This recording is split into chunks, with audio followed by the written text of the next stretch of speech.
welcome back to the channel. A little bit longer than I thought. Wanted to do a bit of a race review from my first duathlon of the year, which was last weekend at Bishampton in Worcestershire.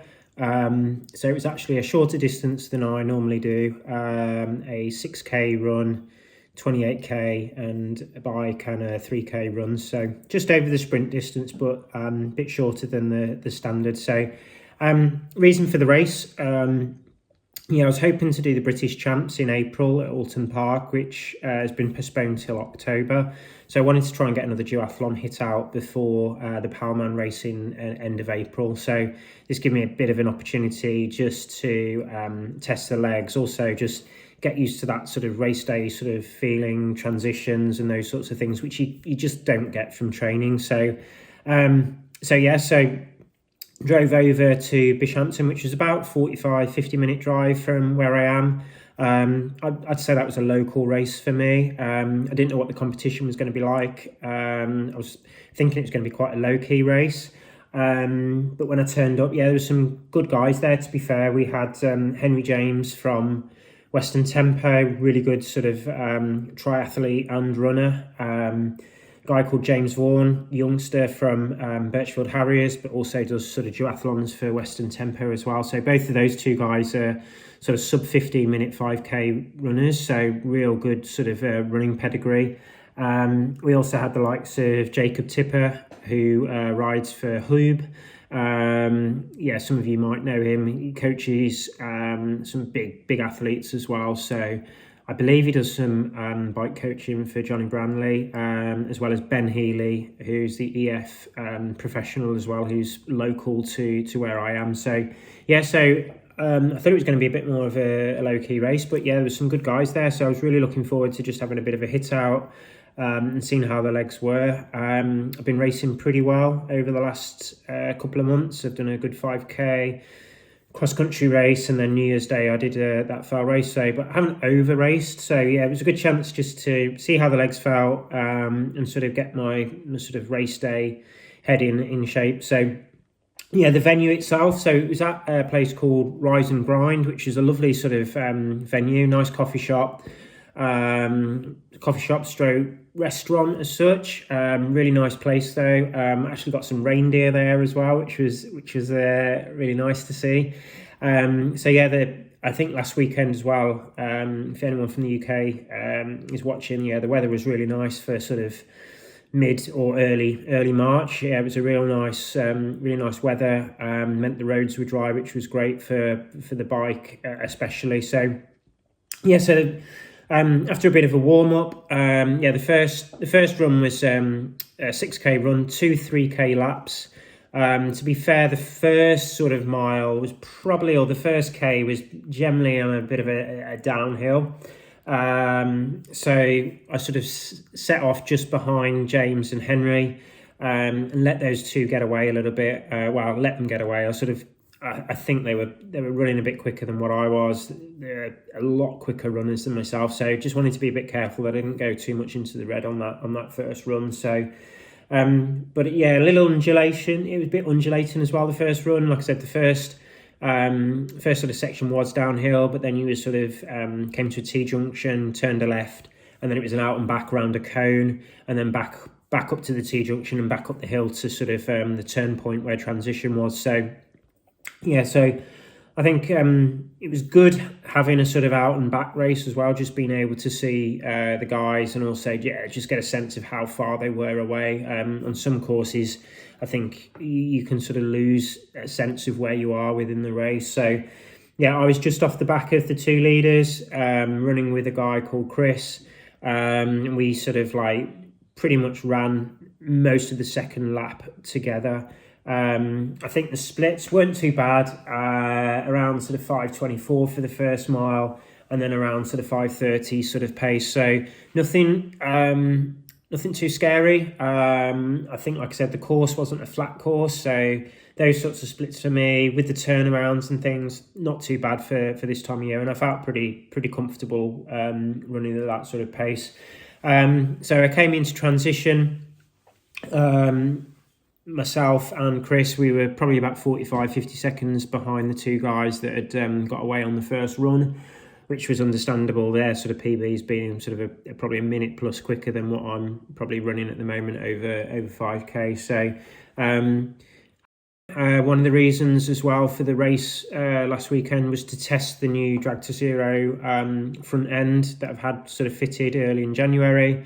And also the new position, but then also test out the new helmet, which arrived last week as well. So it's a Rudy Project Wing Dream helmet, a little bit wider than your sort of traditional time trial helmet. So there's quite a few brands now bringing out some weird and wonderful sort of helmets. This one's not as strange looking as the Giro or the Gyro helmet that I think it's Vista Umbo or Jumbo Vista, I think, that are wearing at the moment, that just looks really strange. So so I wanted to test that out. The helmet itself has got a little bit of a magnetic clasp rather than your traditional sort of plastic connecting sort of clips. Had a bit of a challenging transition with that. Just not really used to the helmet as such yet, so lost a little bit of time coming out of transition. Probably, I think it's probably about 10 to 15 seconds, if not a little bit more, just trying to get the metal clasp together. Worked out what I was doing wrong now, so I have a couple of extra tests when I got home, and I've sort of managed to just a little bit more practicing with that, and I think that would help me transition. So I came out of transition then in 4th place, a little bit down, obviously a bit of work to do to catch back up to 3rd. So, but yeah, the bike course was very undulating, a couple of real big climbs as well, sort of like bottom gear sort of climbs. I mean, I only ride a 1x as well on the Factor. So, but yeah, more than enough ratio on my gears to sort of get up and over those. But yeah, so I managed to work my way back up to 3rd spot after the first climb. And then it sort of got a bit twisty and technical, and then eventually sort of worked my way back up to James Vaughan, who was sort of in 2nd place at the time, and I could see Henry James then a little bit further up in the distance. Both of those guys were on road bikes, though. I think they chose that because of the undulating and quite hilly course. I think James Vaughan, he does a lot of sprint duathlon, so probably doesn't have a TT, but I know Henry, because he does a lot of sort of half Ironman and Ironman distance sort of races, does have a TT bike, but I think he chose the road bike because of the race, and probably just, I'm not sure where he is with his training at the moment, just probably wanted to hit out on the road bike instead of his TT. So I sort of got back up past James just after the 2nd big incline, and then sort of got my head down then for the rest of that lap, just trying to see where I could get to, see if I can get back up to Henry. So after into lap 2, still working really hard, still trying to chase down Henry, and I just couldn't catch him, couldn't see where he was. Eventually got into the transition, and sort of come out of transition going, what's the gap? Where's the gap to 1st place? The guy looked at me a bit strangely, so I came out of transition, came down the road, and actually was looking just to see how far back some of the guys were. So it actually turned out that Chris Ashford, that I'd caught pretty early on in the first lap, he was still in 2nd. Or maybe moved his way up to 2nd, but still not coming to transition and down the sort of the road, that off the main road. It was sort of the main road. You came off that and down a little sort of little track before getting to the transition. He hadn't come down that when I'd sort of passed by. So as I'd run out of transition, he was sort of coming back in, and then also with him was Jacob Tipper, I think, and then Henry James as well, and post-race sounded like Henry had gone the wrong way on the first lap, made a bit of an error, hence why I was sort of burying myself on the 2nd lap trying to catch him, and couldn't catch him because he was probably already behind me at that point. So it's a shame really, because I'd like to have seen, we'd probably been a bit closer overall, I think. Not sure how that would have worked out, whether he would have been able to get back to me on the run if I'd have caught him on the bike and passed him. So yeah, but you just don't know. So it's happened to me many a time, so missing the junction and things. So decided to come out of T1 or T2 and just ran pretty scared really for the first the first sort of section of the run, especially as it's sort of downhill. And I think actually my splits were probably pretty similar in terms of that first mile compared to the sort of the first mile of my first lap race, first lap run. So got to the sort of turnaround point and still had quite a bit of distance between myself and Chris at the time.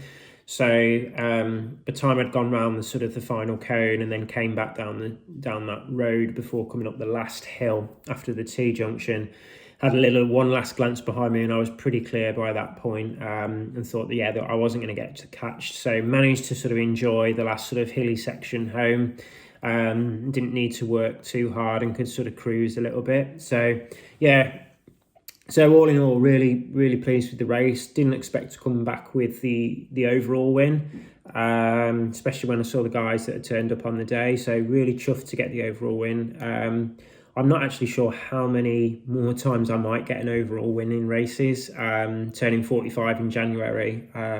It's nice to be able to mix it up with some of those younger boys that are probably 22 to 25. So really pleased with the race. Like I said, a really good venue. Worth, if you're over that way, just popping in for a coffee and a bit of a bite to eat. But had a really good race. I'll probably post a video up again soon. Look forward to catching up with you on the next video. And if you haven't, please like and subscribe. And look forward to speaking to you later.